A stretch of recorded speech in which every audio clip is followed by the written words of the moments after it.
नमस्कार दोस्तों। ज्योतिष का सफर एक ज्ञान का सफर है।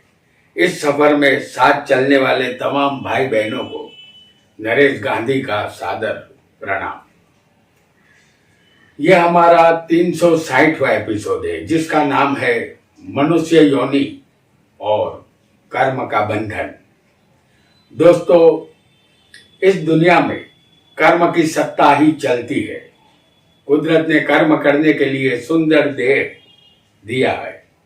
इस देह से हम अच्छा या बुरा कोई भी कर्म अवश्य करते हैं।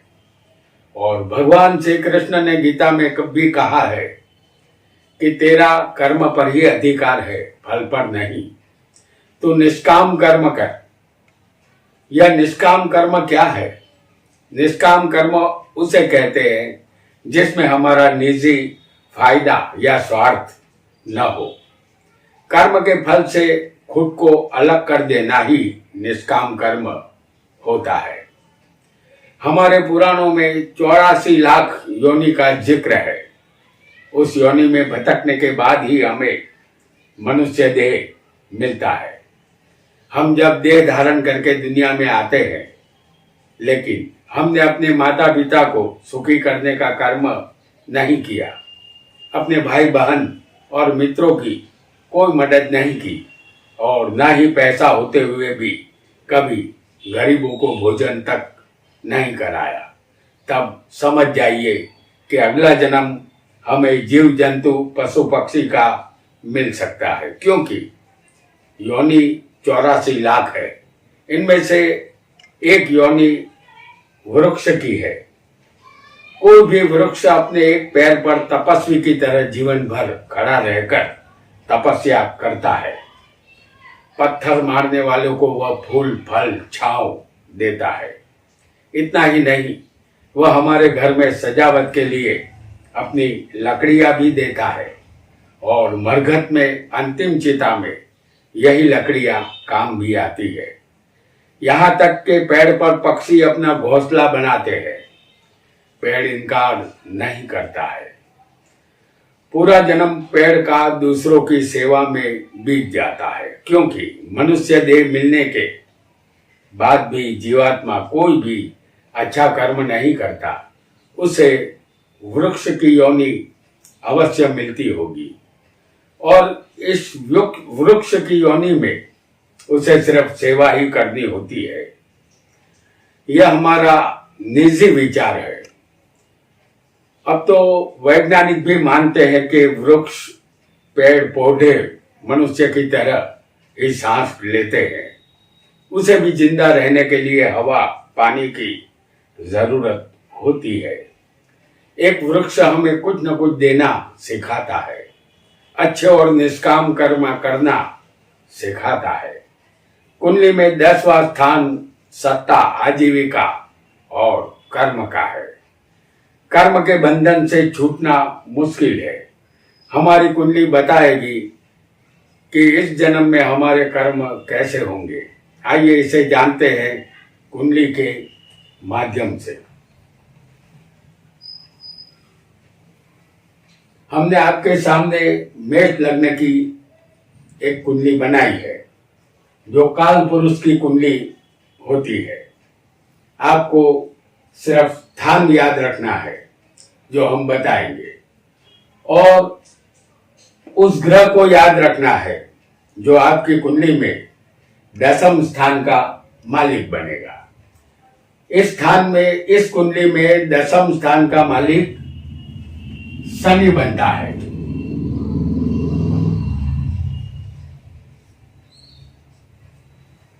यानी कर्मेश इस कुंडली में शनि है। आपकी कुंडली में कर्मेश कोई भी ग्रह बन सकता है। कर्मेश आपकी कुंडली में यदि लग्न में होगा तो यह स्थान हमारा शरीर है। वह शरीर जो 84 लाख योनि में भटकने के बाद हमें मिला है। कर्म का मालिक यदि लग्न में हो तो समझ जाइए आपको भलाई के काम करने के लिए मनुष्य देह मिला है। आप एक सफल व्यापारी बनेंगे, साथ ही आप ज्ञानी और विद्वान भी होंगे। बाल्य अवस्था में रोग आपको परेशान करेंगे, उसके बाद आप सुखी और धनवान बनेंगे। जवान होते ही धन मिलना शुरू हो जाएगा। पिता अहंकारी होंगे और माता से आपकी अनबन रह सकती है। पिता की मृत्यु के बाद माता समाज के रिवाजों को ठुकराएगी। यदि दशमेश लग्न में कोई पापी ग्रह के साथ होगा तो जातक के कर्म बिगड़ेंगे। ऐसे में जातक नया कर्म बांधेगा और वह कर्म नए जन्म का कारण बन जाएगा। कर्मेश यदि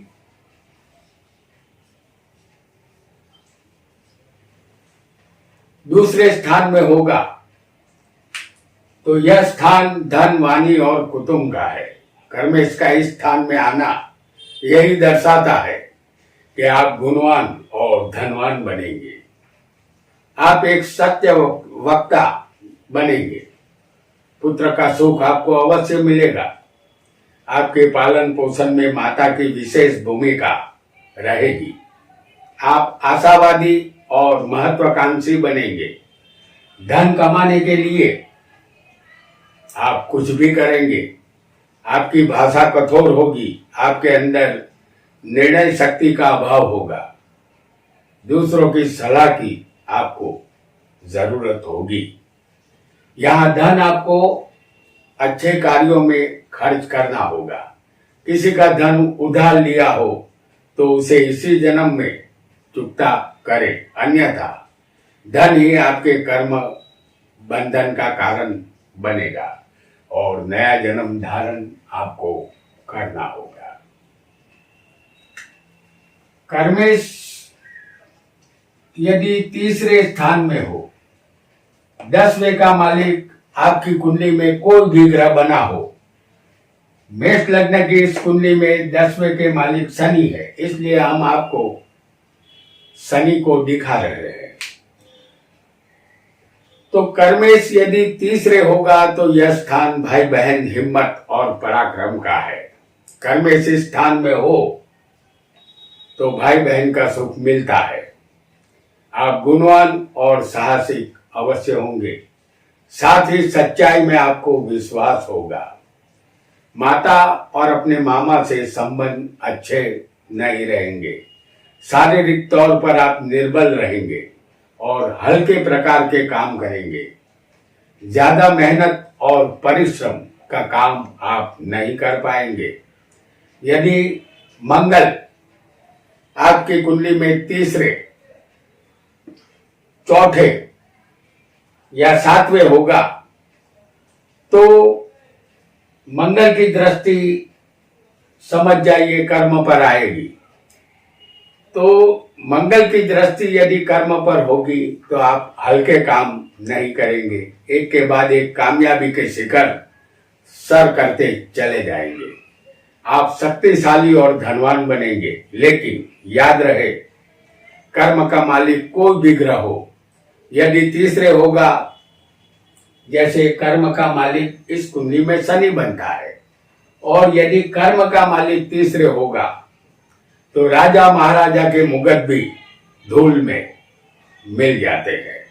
इसलिए हमेशा सत्ता और धन का नशा अपने आप पर हावी न होने दे, अन्यथा आप कर्म के बंधन से मुक्त नहीं हो पाएंगे।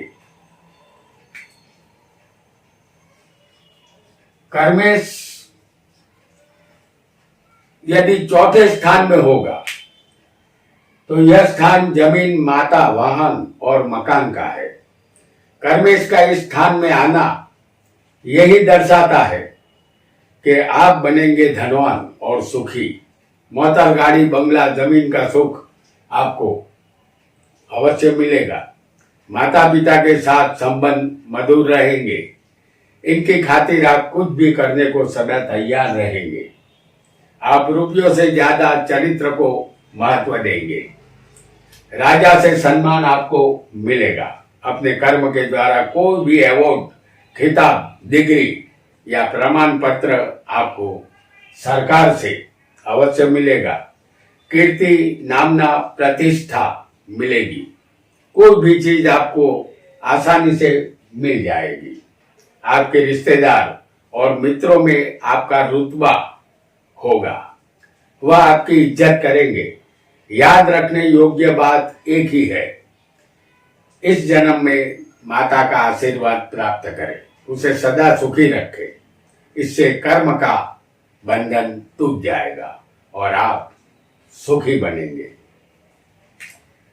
कर्मेश यदि किसी की कुंडली में पंचम स्थान में होगा तो यह स्थान विद्या, संतान और प्रेम संबंध का है। इस स्थान में कर्मेश का होना यही इशारा करता है कि आप उच्च शिक्षा प्राप्त करने के लिए प्रयत्नशील रहेंगे। स्वभाव आपका आनंदी रहेगा, पुत्र का सुख आपको मिलेगा और आप धनवान भी अवश्य बनेंगे। आपके कार्य की गति धीमी रहेगी। कोई भी काम आप शांतिपूर्वक ही करेंगे और सुंदर तरीके से करेंगे। आप सच्चाई के मार्ग पर ही चलेंगे। आपकी माता में सभी काबिल तारीफ गुण देखने को मिलेंगे। गीत संगीत का शौक आपको रहेगा। यहाँ ध्यान रहे, यह स्थान पूर्व जन्म का भी है और आपके पिछले जन्मों के कर्मों का फल भी आपको इसी जन्म में भुगतना है।